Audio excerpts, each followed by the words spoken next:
Setelah diputuskan bahwa kami akan berlayar ke Italia, maka Paulus dan beberapa orang tahanan lain diserahkan kepada seorang perwira yang bernama Julius dari pasukan Kaisar. Kami naik ke sebuah kapal dari Adramyttium yang akan berangkat ke pelabuhan-pelabuhan di sepanjang pantai Asia, lalu kami bertolak. Aristarkus, seorang Makedonia dari Tesalonika, menyertai kami. Pada keesokan harinya kami singgah di Sidon. Julius memperlakukan Paulus dengan ramah dan memperbolehkannya mengunjungi sahabat-sahabatnya supaya mereka melengkapkan keperluannya. Oleh karena angin sakal, kami berlayar dari situ menyusur pantai Siprus. Dan setelah mengarungi laut di depan Kilikia dan Pamfilia, sampailah kami di Mira di daerah Likia. Di situ perwira kami menemukan sebuah kapal dari Alexandria yang hendak berlayar ke Italia. Ia memindahkan kami ke kapal itu. Selama beberapa hari berlayar, kami hampir-hampir tidak maju, dan dengan susah payah kami mendekati Knidus. Karena angin tetap tidak baik, kami menyusur pantai Kreta melewati Tanjung Salmone. Sesudah kami dengan susah payah melewati tanjung itu, sampailah kami di sebuah tempat bernama Pelabuhan Indah dekat kota Lasea. Sementara itu sudah banyak waktu yang hilang. Waktu puasa sudah lampau dan sudah berbahaya untuk melanjutkan pelayaran. Sebab itu, Paulus memperingatkan mereka. Katanya, "Saudara-saudara, aku lihat bahwa pelayaran kita akan mendatangkan kesukaran-kesukaran dan kerugian besar. Bukan saja bagi muatan dan kapal, tetapi juga bagi nyawa kita." Tetapi perwira itu lebih percaya kepada jurumudi dan nakhoda daripada kepada perkataan Paulus. Karena pelabuhan itu tidak baik untuk tinggal di situ selama musim dingin, maka kebanyakan dari mereka lebih setuju untuk berlayar terus dan mencoba mencapai kota Phoenix untuk tinggal di situ selama musim dingin. Kota Phoenix adalah sebuah pelabuhan pulau Kreta yang terbuka ke arah barat daya dan ke arah barat laut. Pada waktu itu, angin sepoi-sepoi bertiup dari selatan. Mereka menyangka bahwa maksud mereka sudah tentu akan tercapai. Mereka membongkar sau, lalu berlayar dekat sekali menyusur pantai Kreta. Tetapi tidak berapa lama kemudian turunlah dari arah pulau itu angin badai yang disebut angin timur laut. Kapal itu dilandanya dan tidak tahan menghadapi angin haluan. Karena itu kami menyerah saja dan membiarkan kapal kami terombang-ambing. Kemudian kami hanyut sampai ke pantai sebuah pulau kecil bernama Kauda. Dan di situ dengan susah payah kami dapat menguasai sekoci kapal itu.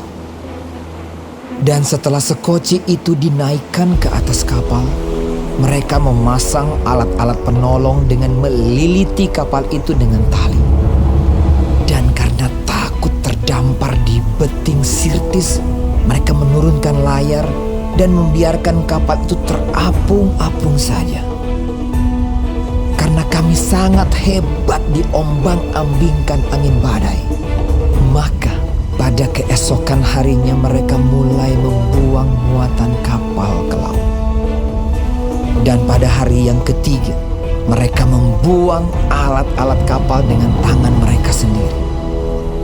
Setelah beberapa hari lamanya baik matahari maupun bintang-bintang tidak kelihatan, dan angin badai yang dahsyat terus-menerus mengancam kami, akhirnya putuslah segala harapan kami untuk dapat menyelamatkan diri kami. Dan karena mereka beberapa lamanya tidak makan, berdirilah Paulus di tengah-tengah mereka dan berkata, Saudara-saudara, jika sekiranya nasihatku dituruti, supaya kita jangan berlayar dari kereta, kita pasti terpelihara dari kesukaran dan kerugian ini. Tetapi sekarang, juga dalam kesukaran ini, aku menasihatkan kamu supaya kamu tetap bertabah hati. Sebab tidak seorang pun di antara kamu yang akan binasa, kecuali kapal ini. Karena tadi malam, seorang malaikat dari Allah, yaitu dari Allah yang aku sembah sebagai miliknya, berdiri di sisiku. Dan ia berkata, "Jangan takut, Paulus. Engkau harus menghadap kaisar. Dan sesungguhnya, oleh karunia Allah, maka semua orang yang ada bersama-sama dengan engkau di kapal ini akan selamat karena engkau. Sebab itu, tabahkanlah hatimu, saudara-saudara. Karena aku percaya kepada Allah bahwa semuanya pasti terjadi sama seperti yang dinyatakan kepadaku. Namun kita harus mendamparkan kapal ini di salah satu pulau." Malam yang ke-14 sudah tiba, dan kami masih tetap terombang-ambing di Laut Adria. Tetapi kira-kira tengah malam, anak-anak kapal merasa bahwa mereka telah dekat daratan.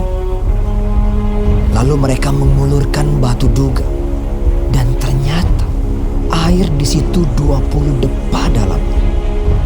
Setelah maju sedikit, mereka menduga lagi, dan ternyata 15 depa. Dan karena takut bahwa kami akan terkandas di salah satu batu karang, mereka membuang 4 sau di Buritan. Dan kami sangat berharap mudah-mudahan hari lekas siang. Akan tetapi anak-anak kapal berusaha untuk melarikan diri dari kapal. Mereka menurunkan sekoci dan berbuat seolah-olah mereka hendak melabuhkan beberapa sau di haluan. Karena itu Paulus berkata kepada perwira dan prajurit-prajurit, "Jika mereka tidak tinggal di kapal, kamu tidak mungkin selamat." Lalu prajurit-prajurit itu memotong tali sekoci dan membiarkannya hanyut. Ketika hari menjelang siang, Paulus mengajak semua orang untuk makan. Katanya, "Sudah 14 hari lamanya. Kamu menanti-nanti saja, menahan lapar, dan tidak makan apa-apa. Karena itu, aku menasihati kamu, supaya kamu makan dahulu. Hal itu perlu untuk keselamatanmu. Tidak seorang pun di antara kamu akan kehilangan sehelai pun dari rambut kepalanya." sesudah berkata demikian, ia mengambil roti, mengucap syukur kepada Allah di hadapan semua mereka, memecah-mecahkannya, lalu mulai makan. Maka kuatlah hati semua orang itu, dan mereka pun makan juga. Jumlah kami semua yang di kapal itu 276 jiwa. Setelah makan kenyang, mereka membuang muatan gandum ke laut untuk meringankan kapal itu. Dan ketika hari mulai siang, mereka melihat suatu teluk yang rata pantainya. Walaupun mereka tidak mengenal daratan itu, mereka memutuskan untuk sedapat mungkin mendamparkan kapal itu ke situ. Mereka melepaskan tali-tali sau, lalu meninggalkan sau-sau itu di dasar laut. Sementara itu, mereka mengulurkan tali-tali kemudi, memasang layar topang supaya angin meniup kapal itu menuju pantai.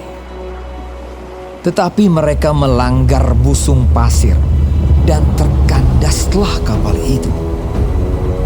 Haluannya terpanjang kencang dan tidak dapat bergerak, dan buritannya hancur dipukul oleh gelombang yang hebat. Pada waktu itu, prajurit-prajurit bermaksud untuk membunuh tahanan-tahanan, supaya jangan ada seorang pun yang melarikan diri dengan berenang. Tetapi perwira itu ingin menyelamatkan Paulus. Karena itu ia menggagalkan maksud mereka dan memerintahkan supaya orang-orang yang pandai berenang lebih dahulu terjun ke laut dan naik ke darat, dan supaya orang-orang lain menyusul dengan mempergunakan papan atau pecahan-pecahan kapal. Demikianlah mereka semua selamat naik